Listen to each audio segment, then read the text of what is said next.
Jordan Scruggs joining us now. And boy, Jordan, that's what a busy day. What a busy, last 2 months for you. It never really lets up. I hope you can at least get somewhat of a breather. But appreciate you being on with us. As you have you taken a deep breath, or there's still like people out there hanging out there that haven't committed? Are you still tracking people, or did you at least take a little deep breath after yesterday?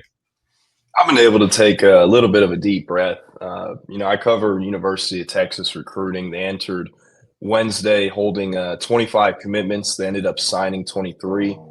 I'm sorry, my dogs are here in the back playing. But bring them ended on. up signing. Bring them right on. They ended up signing 23. They had 2 decommits. Vodney Cleveland, he's a top 247 4-star defensive lineman out of the Birmingham area. He flipped from Texas to UNC. Chapel Bill and Mike Lombardi put a pretty sizable NIL package on the table. And then the other decommit they lost, Corey Wells, a 4-star D lineman out of Petal, Mississippi, who flipped from Texas to Auburn. So they lost 2 of those guys. Not the greatest news. They went from having 4 interior D line commits in the class a month ago to only signing 1 because they also lost a commitment about 2 weeks ago. So, it honestly a pretty stressless signing day for the most part. Usually under Steve Sarkisian, we've had pretty busy signing days, but I mean, they finished strong, did most of the work in the summer, landed most of the big commitments in the summer. And right now, I mean, I'm really only tracking 1 to 2 guys. There are 2 Oregon receiver commits that have yet to sign, or I should say 1 Oregon receiver commit. Chris Henry Jr., he was committed to Ohio State. Ohio State's receivers coach, Brian Hartline, takes the USF head coaching job. Opened it up a bit for him. Oregon's in the mix. USC was, but they're kind of out of it. Texas was, but they're kind of out of it now too. It's looking like he'll end up at Oregon. And then the other target, I should say, is Jalen Lott, the son of former Texas Longhorn track and fielder and football player James Lott, who's in the Hall of Honor for the University of Texas. And then his mother played basketball at Texas, and he ended up choosing Oregon over USC and Texas back in the summer. However, he still has not signed his letter of intent. Talking to people in Eugene, they don't seem too worried about it. They've said, minor details in the rev share contract, but usually you don't wait until signing day to edit a rev share contract unless something's up. So Texas is pushing there. They'd love nothing more than to flip him, but we're kind of in wait and see mode with the early signing period closing tomorrow, and kind of waiting to see if Oregon or Texas will post that letter of intent. So that's kind of where things lie right now. Yeah, Jordan, that's kind of shocking to hear you say UNC put together any kind of financial package that could possibly compete with Texas. But I would imagine even the University of Texas at some point has some budget, and they're like, okay, we're not going to go above this. Jaryian Carlton, Baylor had 4 Jamarians. 2 of them have left the building, sadly, and one of them ended up in Austin. That would be Carlton out of Temple. One ended up in Michigan, and that would be Jamarian Vincent. You saw this kind of starting to happen, right? Recently, Baylor not doing well. He was at the A&M game. He was taking a couple of visits. Once you start kind of showing up down there in Austin every other weekend, you kind of know something's brewing here. How much do you think that was a money thing, that they just saying, hey, we got more money, come on down here? And how much of that from you, because you talk to a lot of these guys, how much of that was him just being blown away by the atmosphere and what that's like to go to those games? Yeah. That is a great question on Jaryian Carlton. He's a kid I've covered since early 2024. Texas hosted him, got him on campus for a junior day in January 2024, kind of kept him warm, invited him back for a camp, the June 1st elite camp, which he showed up to, competed, and earned an offer at. And we talked to him on campus that day after the offer, and he said he was almost crying, like tears, in Steve Sarkisian's office when he picked up that offer.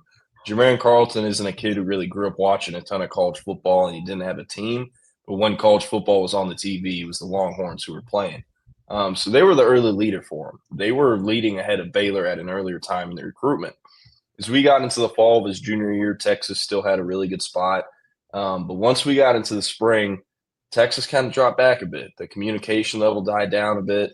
The Longhorns were looking at some other players. And, I wouldn't say Carlton's spot dropped on the board, but, whenever you put a player above him, Carlton's going to get lowered a bit. So they kind of went separate ways. Texas was outside of the top four. I went by Temple High School in late February or early March. And, I would have said Baylor, Texas Tech, A&M, LSU, USC even were probably ahead of Texas at that time. And there was a lot of work they had to do to get back into good graces with Carlton and his family. They figured it out. They came after him really hard and turned up the heat in May.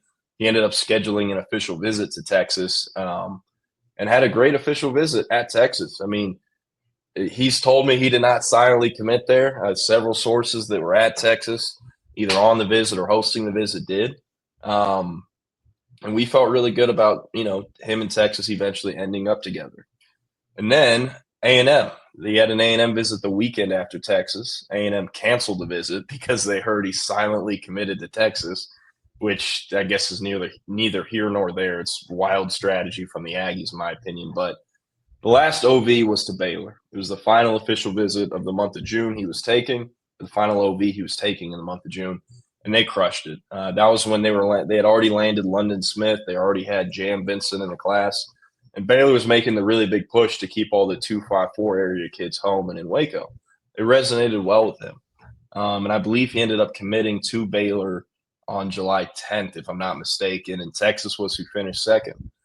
Talking to people in and around Temple, in and around Carlton's, camp, Baylor actually had a slightly larger financial package for him in the summer.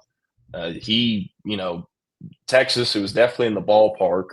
It would have been a similar number at either school, but Baylor offered, just a little bit more. And I don't think that was a deciding factor by any means for him choosing his commitment. So once we got into the season, Texas re-engaged. They kind of dropped contact a little bit, gave him some time, let the Baylor commitment sit, and then they re-engaged, came back around while Baylor was struggling a bit, record-wise, and, while Texas was starting to pick it up after a bad loss to Florida. They ended up getting him to campus for the Vanderbilt game on November 1st. Texas held off the late comeback from Vanderbilt, ended up winning that game. And then he returned for the Arkansas game and the A&M game. So he saw all three of Texas's last home games, and three of them in 4 weeks. To be honest, I do think there's part of him that definitely wanted to be at Baylor and still wants to be at Baylor, but they're 5-7. They're not going to be in a bowl game, and they're retaining Dave Aranda. I've seen, I used to be on the Baylor recruiting beat. I still but I still see a lot of, Baylor recruiting stuff. It comes across me, or, I'll get calls and whatnot. I just think it's a really hard setup because there's such a big chunk of the fan base that wants a new staff and wants the new car smell and wants, some newness in Baylor football. And they're running it back with Aranda, who was 5-7, and I believe was 4-4 whenever Texas came around and really started turning up the heat to flip Jaryian Carlton. So I haven't checked in or asked if Texas upped the financial package. It would not surprise me if they did or didn't. But I do think the main thing that contributed to him flipping to Texas is the stability at Texas. Whether position coaches, coordinators, or head coaches, they're not on the hot seat. And, it's SEC. They're just out of the college football playoffs.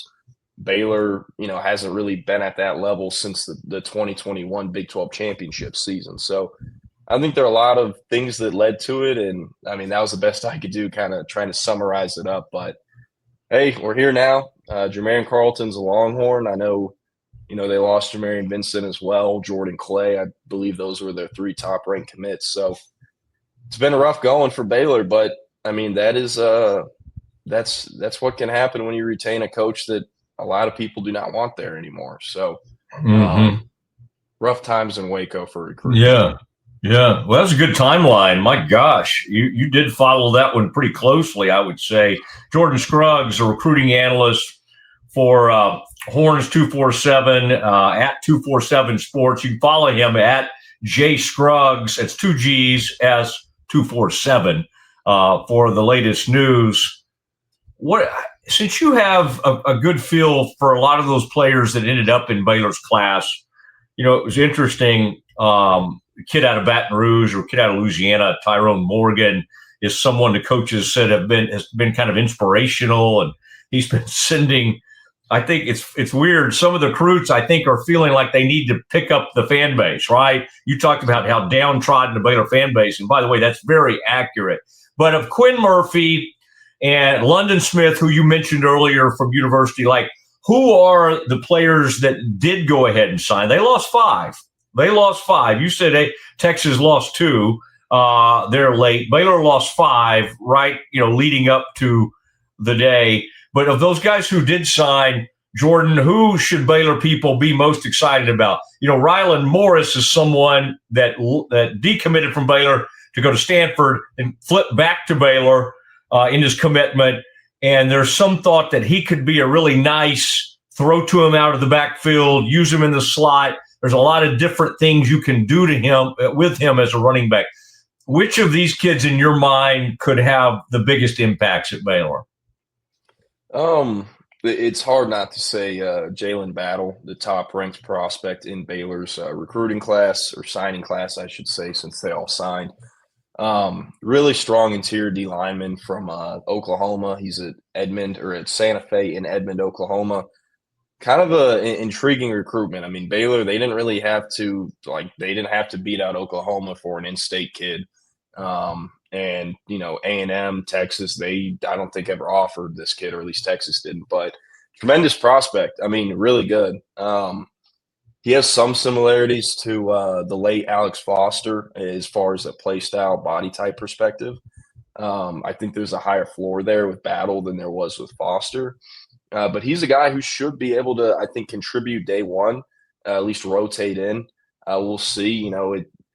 Baylor at times under this staff, they played true freshman D linemen. I know Brendan Bett played a lot in year one, kind of got benched in year two, and then left for Florida. But I think he can make an impact.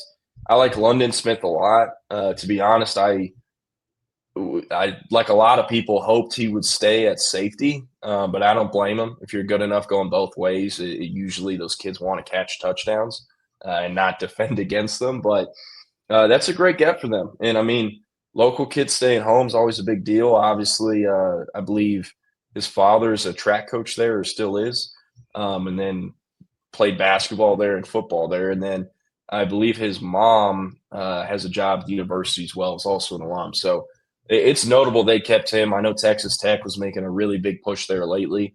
And then Rylan Morris, really intriguing prospect. I mean, he's only 5'9", 160, but you look at him and think, hey, this could kind of be a scat back type of running back, maybe a receiver, a guy you want to throw screens to, RPOs to. The thing I'm curious about is how is this transition going to work for him? This is a kid who plays two-way football up in Texoma. The Big 12 is a lot different than two-way football in Texoma. So curious, what that transition period will look like for him, how long it'll take him for him to be physically ready to play. Some other guys I like in this class, Jamarian Phillips out of South Oak Cliff was a guy who early on looked like he was going to be a top prospect, national prospect, and then kind of stopped growing a little bit, dropped off a little bit from a recruiting perspective, but played for one of the state of Texas's best programs at South Oak Cliff in Dallas, has a great linebackers coach there. He played at UCF, was on that 2016 undefeated national champion UCF team. But they do a really good job of getting those kids ready. A lot of them are ready to play early whenever they go off to college. So I think he's someone that could outperform his ranking, considering he's the second lowest ranked prospect in the class. And then two other guys I've seen. It's been some time since I've seen them, but Davion Peters at Lake Belton was kind of their next big prospect out of Lake Belton since they graduated Micah Hudson and Selman Bridges in 2024. I believe he chose Baylor over Arkansas and I think maybe SMU. But pretty decent player. I mean, he's smaller and less physical than Jaden Porter out of Lorena a few years ago, but kind of that twitchy receiver, can't play slot, maybe outside. I assume they'll want to keep him in the slot. Has gone sub 11 on the track as well. There's some nice speed markers there. And then last but not least, Donnell Robinson out of Lexington, Mississippi. This is a kid I've seen back-to-back years at the Under Armour camp in Atlanta. Looks the part on the hoof. 6'4", 290. That's verified from that Under Armour camp. And, Baylor, I can't even think of who the O-line coach is and who replaced Mateos off the top of my head, but they traditionally will not play offensive linemen early. I definitely think that's the right call, and pretty much everyone goes by that too. But he can help this team. Probably year 2, year 3 is when I look to see him. He'll bring some power to that interior offensive line room, and it's going to be really intriguing to watch going forward with the Bears. So, yeah. All right. Yeah. And by the way, I heard you say on the hoof, and it reminded me of the famous University of Texas, the book about Texas. That thing came out in about 1973, Jordan. So if you ever want to go back and get some great Texas history, the famous or infamous book, Meat on the Hoof. All right. That somebody, they may have burned all those books in Austin because it was not favorable to the UT program, but it was kind of one of those very inside things of what was happening back then in the early 70s. And those would have been the days of the great Darrell Royal. And it was written by, I believe, a former player, but interesting. Okay. And by the way, has Sark ever, when you'll meet with Sark or in any of your conversations with him, has he ever sat on the floor to show some film or anything? Have you ever seen Sark? I mean, that, and of course, Dave Veranda right now, because as you noted, people are so mad that they retained him, everything he does. And of course, and by the way, I'm being accused of being a shill for Aranda, even though I've probably been hard on him than anybody because I've been somewhat respectful, right? And nice. And I'm not going to show up and like holler at him or something. But that was an interesting scene, wasn't it, Jordan? And do you think Sark would ever maybe get down there and go crisscross applesauce on the ground to show some film? No, I do not think that. I first saw a video of him doing like the film breakdowns, but it didn't show him on the floor. And I was like, oh, okay. Someone at Baylor clearly told him, hey, we need to keep the media, the vibes up, keep the media happy. Let's break down some film. It'll be pretty cool. And then, I guess those same people forgot to bring him a stool or a chair because about an hour later, I see a different video and he's on the ground. I don't know what that's about. And I mean, like, say what you want about Dave Aranda. I think the main thing that has sunk him in this Baylor staff and their tenure, they have made horrible personnel decisions. There are some really good guys in that room. Aaron Hunt, K'Ron Johnson recently came over from Waco University, the former Waco University head football coach, but they have missed too many evaluations. And I mean, even Brendan Bett, I just brought him up. That kid but pretty much played starting level snaps at Baylor. Struggled a bit as a freshman. His sophomore year, he's benched and plays in 3 games. He transfers to Florida.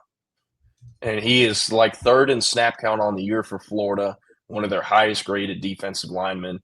And you're telling me that guy couldn't have helped a Baylor team when is grading exceptionally well in the SEC. Like, that all comes down to personnel decisions. And I know he followed Ron Roberts to Florida, and Ron Roberts was who recruited him out of Clean Ellison to Baylor. But, like, evaluating and hitting on prospects in recruiting has never been more important than it is now because you are paying these players hundreds of thousands of dollars, some of them before they ever touch the field, and it's dead money. So you have to get them ready and have to hit on players that are actually going to be ready to see the field and help you. Because if they don't, you just burn $400K on a kid who didn't play for 2 years, So I think they have to get the personnel hires right. I think it might be too late at this point. But I really do think what sunk Aranda is choosing the wrong employees to build out the personnel recruiting operation. And it was always going to be rough. A lot of those guys are now at Texas Tech, and Joey McGuire brought over a lot of the stars in the personnel department to Tech. And they have not really filled in those holes as they should have, and at least in my opinion.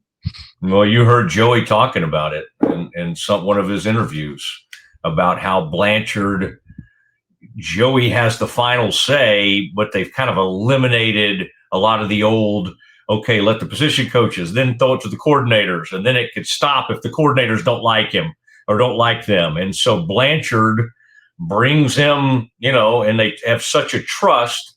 And again, you have to watch it because Joey likes to take the sharp stick to Baylor because Baylor didn't hire him, right? They hired Aranda and didn't hire Joey. So every time Joey goes off on one of those things, I do take that with a little bit of a grain of salt. But you can't fault. Now, again, Joey has a cannon of cash behind him. And Baylor does not seem to be rolling in the NIL dough right now. Of all those Texas schools, Jordan, that you kind of take a peek, and I know you don't cover U of H and Tech and all those, but did any of those classes, we got people that follow us from a lot of these different schools, UNT, Texas State, wherever it is. Did anybody stand out to you is like punching above their weight? I know U of H got the number one kid in the country by some recruiting, experts, which was amazing. They had the 1 5-star, right, and about like 17 3-star, which is fine. I think 18 commitments in all. Any of those schools, Jordan, in your mind, like do really, really well that might surprise some people?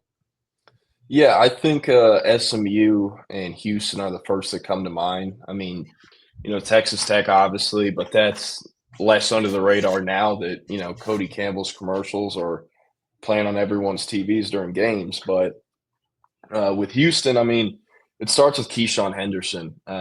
Like you said, number one overall prospect. Here at 24/7 Sports, he's our number one overall prospect. And it is truly someone who can take that program to new heights.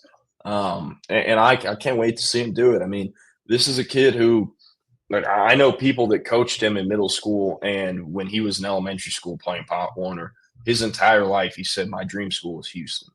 And that never changed once other schools came in offering significantly more money than Houston. Don't get it twisted. He's still getting taken care of financially and is going to make 7 figures at Houston as a freshman. I mean, that's 5-star quarterback money. And he's the number one overall prospect in the country. That's what you got to pay those guys, 7 figures. So it starts with him. But, I mean, they have John Aber out of Strake Jesuit down there in Houston. And, I mean, he led the entire state in rushing last year as a junior. I believe he went over like 2,700 yards. He cleared 2,000 this year again, and was originally committed to, I think, Washington State or something like that. And then Baylor came in, offered him, and he flipped really quickly. You have a tight end in Javian Martin out of Willis. He's playing his final year of high school ball at Willis. Was at Pflugerville his freshman through junior year. This is a kid I begged Texas to offer for the last 4 years, and they never did and really gave him the time of the day. So I personally am hoping he can pan out and hit, and my evaluation proves correct because I do think he is a dude. I mean, he's the top-ranked tight end in the state for us. And he was committed to Arkansas and flipped from Arkansas to Houston. You have Kevin Roberts out of Port Arthur Memorial. I mean, super explosive receiver. Had one of the highest vertical jumps at the entire Under Armour Houston camp. Great basketball background. And, I mean, this is a kid I was at a 7-on-7 tournament, and he just kept mossing other kids. And after the 5th time, I mean, I went over there and, hey, what's your name? What's your Twitter? And got his photo and posted him on Twitter, and offers started rolling in after. And it's, he's at Port Arthur Memorial, one of the better programs in the Beaumont area, but it's still an under-recruited area. So I really think Houston got a great get in him. Some other guys I like, Isaiah Broughton out of Cy Ridge in Houston, younger brother of former Texas Longhorn D lineman Vernon Broughton, who got drafted by the Saints last year. You have Aaron Wolford. He's kind of a guard tackle tweener out of Port Neches Groves, another 409 school.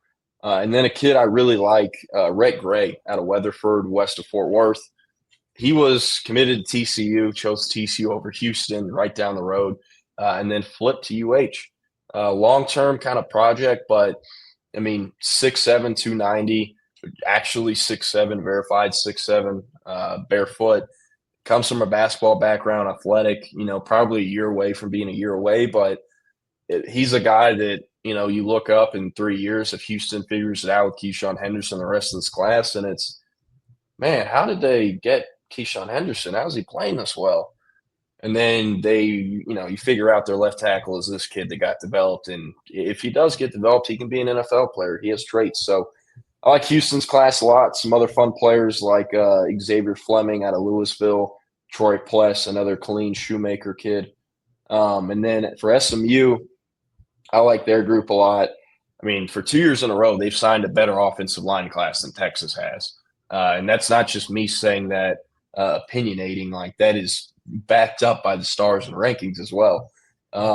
So that part isn't good for Texas. But for SMU, you have a really good running back, local kid out of Lake Highlands, Christian Rhodes, 6'1", 200. He's cleared 6'2" in the high jump, sub-11 in the 100-meter, and just a box checker.